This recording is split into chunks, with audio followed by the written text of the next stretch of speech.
I'm in the ghetto. Ra-ta-ta-ta. Ra-ta-ta-ta.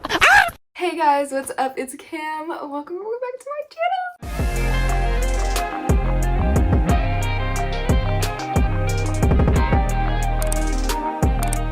Alright, so if you're new here, hi, I'm Cam. If you're not, hi, I'm Cam. Today's video, we are going to be talking about things that are normalized, but are definitely not normal. This is kind of like in the same vein or a similar vein as like unpopular opinions, except for I just want to talk about things that I feel like we as a generation have normalized that are definitely a little sus, like definitely not normal. So we're going to talk about all that today. So before we get into it, go ahead, subscribe to my channel, like this video, leave a comment down below of your favorite song or something, I don't know. And you can follow me on all of my social media if you want to keep up with me outside of YouTube. I have a TikTok, a spam account, an Instagram account. All of those will be on the screen and linked down below. And without further ado, let's get into it. So I want to start this off. I want to kick this off right out of the gate. The first thing that we normalize that is definitely not normal is the word toxic. I feel like the word toxic has come up a lot, especially within the last couple of years. And I feel like people use toxic nowadays to literally describe anything. Like, can we not find a better synonym, a better word, a better adjective to like describe things? Because toxic is getting a little overplayed. It's kind of used way too much, and it's used loosely, so loosely, to describe literally everything. And I personally don't think that everything can be or should be defined as toxic. And I also think that because we have used it so much, it's kind of lost a lot of its meaning. Like, people just use it to describe anything nowadays, and it's like, y'all want everything to be toxic so bad. Not everything is toxic, and if it is toxic, I think we should hold those situations true to the word and find another word for everything else that y'all tried and consider toxic. The next thing, having sex appeal at all times. I personally am getting tired. I'm getting tired. I see so much sexual overtness all up and down my timeline at every time. And it's not even just people showing off their bodies, but it's people making certain facial expressions, trying to look a certain way on the camera, and it's draining. It's like, can things not be pure and wholesome nowadays? Does everything have to have this sort of sexual intent behind it to make you feel some type of way? Like, it's really blowing my mind how I think our generation has become and is, and the fact that people literally use sex appeal to lure people in. I think we used to call it thirst trapping a long time ago, but I feel like it's exhausting to try and uphold that energy all the time on social media. And there's so many platforms, there's so many people that constantly do it over and over and over again, and that's the only type of content that they post, that you might think it's normal, but it's actually not. Especially big platforms or bigger platforms where people have pretty privilege. Next thing is plastic surgery. I did a whole video about BBLs a couple months ago, and I will just come on here and reiterate the fact that getting plastic surgery is not normal. It is normalized, but it is not normal. Like, I think viewing yourself in such a negative way that you would really want to go under the knife and change things about yourself, like if it's really harming your mental health that bad, it's like, okay, you can make a couple alterations. But the thing with plastic surgery is, once people see the power of being able to literally go under the knife and change something about themselves, they start nitpicking at every single thing about themselves, and it kind of almost makes you addicted to getting plastic surgery. You want to go back and fix this, you want to go back and fix that, you want to keep going in order to become the idealized or romanticized or perfect version that you think you would be of yourself. That a lot of the times it's lost in translation. At some point the plot is lost and everything gets screwed up and misconstrued, and then you look around and realize that you've gone too far. And I think the fact that influencers and celebrities are normalizing plastic surgery so much nowadays, where young people, I'm talking like 13, 14, 15, 16, young people who have not even finished growing yet, who have not even finished developing yet, are like, oh my gosh, I need this body, or oh my gosh, I need a BBL, or oh my gosh, I need to get my boobs done. It's like, that is crazy. And I don't think people really understand the impact that the normalization of plastic surgery has had on this generation, but it's been literally so huge. And I just want to reiterate the fact that it is not normal, especially because it costs so much. Like, it is so expensive to go and get these procedures done. I'm talking like thousands and thousands of dollars.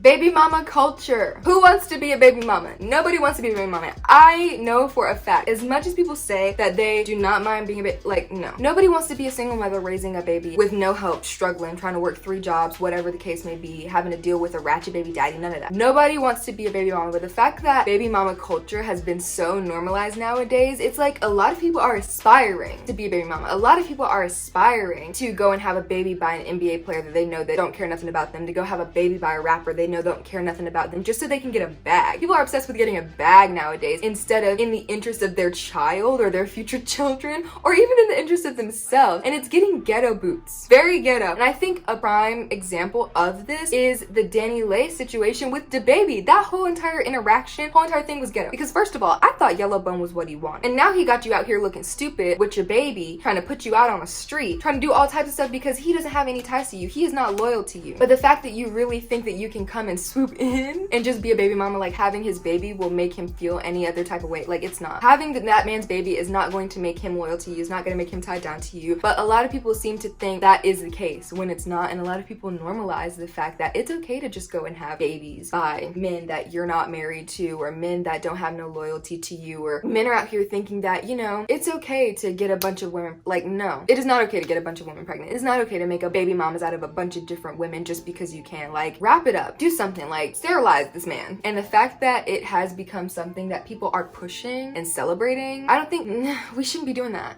The next thing, the Oversexualization of teens. And please hear me out. It kind of goes along the same vein of trying to have sex appeal all the time, but I think nowadays, because having sex appeal is pushed so much, especially in conjunction with the plastic surgery conversation as well, kids as young as 13, 14, 15, 16 feel like they have to oversexualize themselves, not only to get attention, but to be able to feel good about themselves and in order to be praised by other people. It's like, there's no reason why someone like Danielle Cohn should have been doing all of what she was doing up on the internet at that age. Girl was like 13 or 14. All of these teens are on the internet trying to evoke that sexual side of themselves when these are literally kids. And y'all want to talk about predators. Y'all want to talk about predators, but you also have to hold some of these parents responsible for, first of all, leaving their children unattended on the internet and letting them run amok and do whatever they want. But a lot of the times when parents are involved and parents see that the oversexualization of teens is very profitable, they allow these teens to do that because it'll bring a lot of money into the family. Because these girls be having lots of followers. They be having really big platforms. And when you have platforms at that size and when you're really big like that, it brings in a lot of money. And a lot of the times the parents let stuff like that slide because they're getting paid. And that's gross. That's disgusting. And I think if we stop giving kids praise for being sexy and stop giving kids praise for showing off their bodies, gross, it will all come to a halt and they will realize that it's not a form or a way to be able to get attention from people. Next thing, influencer culture. This kind of goes along with some of the other points that I've made throughout this video so far. But nowadays, everyone wants to be an influencer. Everyone wants to be seen. Everybody wants to have a platform. Everyone wants to have all these followers, all these likes, all of that. And I think it's getting out of hand to a point where it's like people just don't know when to stop. People don't know when enough is enough. People don't know when it's doing too much, when it's going far beyond what it ever should have gone. I think a lot of the times people are desperate because a lot of people see how lucrative it can be to be an influencer. People are desperate to have that money, and so they do outrageous things. They do crazy things. You got teens out here flaunting their bodies. Like, people want to look at somebody that's 13 years old just so they can be considered an influencer, just so they can have a bag. And it's really sad. It's a little gross. And I wish that we would be a little bit more careful, especially about normalizing influencer culture, because I don't think a lot of people really understand the amount of work that goes into being an influencer. Like, it's something that is considered a full-time job. You have to make all this content. You have to edit all this content, all of that stuff. It's a lot. I think a lot of people don't understand that before they get into it. And this is why a lot of people end up going crazy once they do finally blow up, because they realize that it is a lot more than what they thought it was to begin with. Next thing, the fetishization of dark-skinned Black women and or mixed babies. We gotta stop that. We gotta stop that, because one, ew, gross, you're disgusting. And second, it almost makes people feel like you either have to be Black,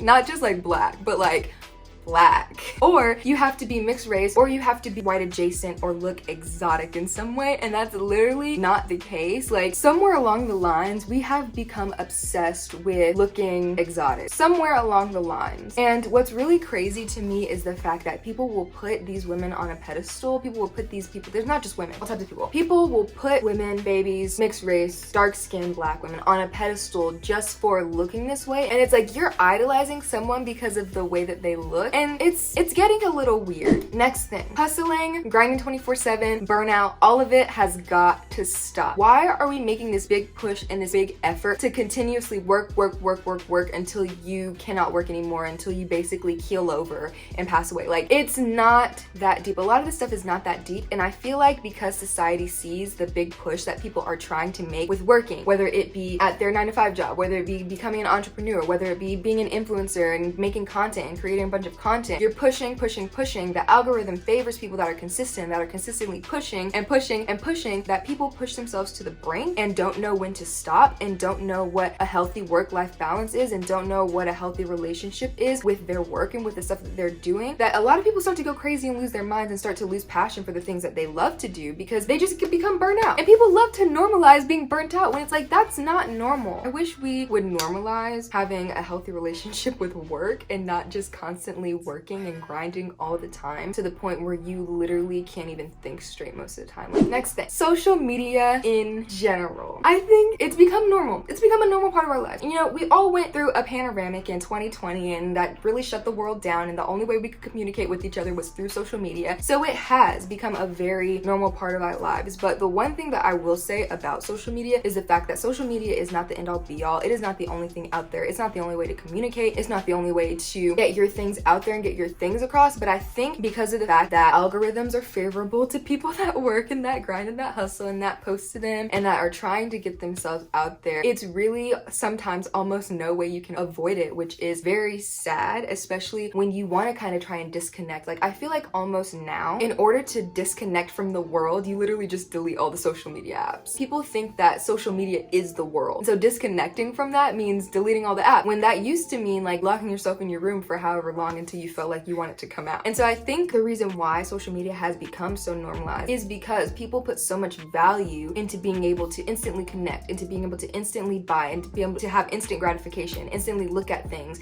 and get praises for posting something. It's become this thing that is like instant reward. Next thing, celebrity idolatry. Y'all are going to learn one of these days. Y'all are going to learn why you should not be out here worshiping celebrities. I feel like I've said this on my platform before. Worshiping celebrities is probably one of the most dangerous things you can do, because you have to realize celebrities are people too, and celebrities are probably almost always going to disappoint you. These people are not who you think they are. They only show you a snippet of their lives, and you can only see their lives through the lens of social media. You do not know these folks. So the fact that y'all be putting them on a pedestal is far beyond me. And I think a very clear reason why we should not be worshiping celebrities or putting them on pedestals, idolizing them, whatever, is what happened at Astroworld. Because that was crazy. And you can see just how much these people do not care about you. Because why was Travis Scott up there still singing, watching people being dragged out of the crowd after they passed out at his concert, when he had the full control to say, stop the show? Yeah, this is the man that y'all idolize. Drake was up there too. This is the man that y'all idolize. Drake is not even cute, but this is the man that y'all idolize. And y'all idolize so many other celebrities and so many other influencers that y'all are quick to jump to their defense and jump down people's throats for saying anything other than giving them praises, more than you would even defend your own family member, or more than you would even defend yourself. Next thing, toxic relationships. Now, I know I talked about the word toxic at the very beginning of this video, but I'm going to tell you why toxic relationships are not normal, and I think people have normalized them to a point where it's getting very disgusting. I think a lot of people are starting to accept mistreatment just because they want to be with someone, or just because they don't want another girl to have whatever the case may be. But my thing is, if that man is talking to you at the side of his neck every single day, if that girl is talking to you at the side of her neck every single day, get out. If they're putting their hands on you, if they're just doing anything crazy, it's like, is this the best that love can get? Because if not, if the answer is no, leave. And don't try and justify not leaving just because whatever reason, because toxic is toxic. And I think a lot of it comes from the fact that we have desensitized ourselves to toxicity and to the word toxic. But babe, the definition of toxic still stands, and toxic is toxic. So if it's not benefiting you, if it's not suiting you, if it's doing nothing but harming you, making you go into a decline, anything like that, get out, leave. Because I promise you will be better off without that man, or you will be better off without that girl. Like, it is really not worth your life. It's not worth your mental health. It's not worth your stress. It's not worth your time. It's not worth your heartbreak, girl or boy, whatever.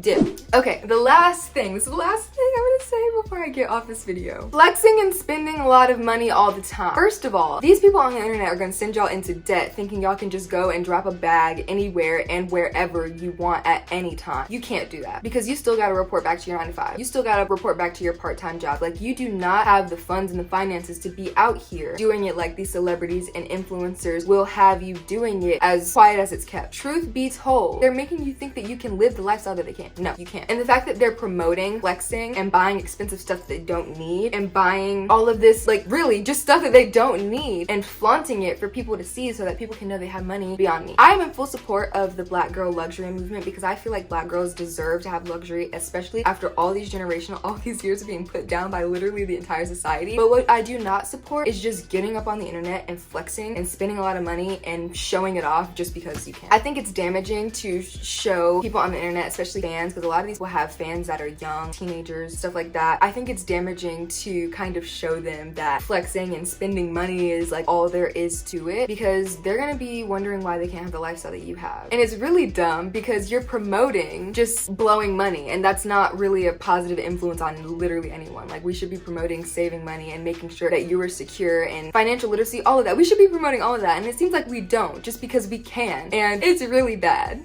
Alright, so that is the end of this video. Wow, that was a roller coaster. That was a wild ride. If you guys have any comments, if you have anything you want to say or anything you want to add to the conversation, please do not hesitate to comment it all down below. I would love to discuss. If you've made it this far in the video, comment this emoji. Yeah, if you made it to this video, if you made it all the way to the end of this video and you haven't already, if this is your first time, even if it's not your first time, make sure you subscribe to my channel. You can come join the crew, you can come hang out with me whenever I post, all of that. It's great, it's fun, it's lit, period. And if you want to keep up with me outside of YouTube, you can follow me on all of my social media. Everything will be linked on the screen and linked down below. I have an Instagram account, I have a spam account on Instagram, I have a TikTok. It's lit over my TikTok. TikTok is so fun. And yeah, that's it. That's all I have for you guys today. I want to thank you so much for watching. I really appreciate it, and I hope to see you in my next one. Bye.